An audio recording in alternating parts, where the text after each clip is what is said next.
Hey guys, it's Sam here at WTI. I have to tell you about these super cute Rubbermaid containers that I have here.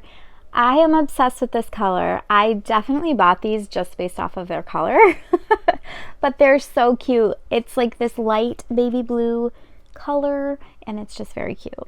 So these are really nice. They come in a variety of sizes. I think there's about 21 pieces in the package, which is great. Bottom containers, there's obviously more with the lids. So I love that it comes in these different sizes. There's this container, we have this one, it's a little thinner. We have this here, this one as well. This is like a 1.5 cup, which I think is, or 1.25 cup, which I thought was a cool size. And then we have like the bigger ones over here.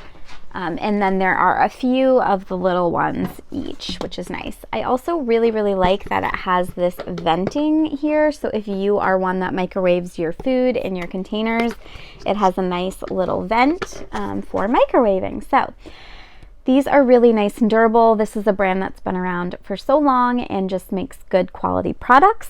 So I feel comfortable using these, and I love that they stack together, so you're less likely to lose the lids. So I definitely recommend them. They are so cute as well. So what more could you ask for? And that is my point of view.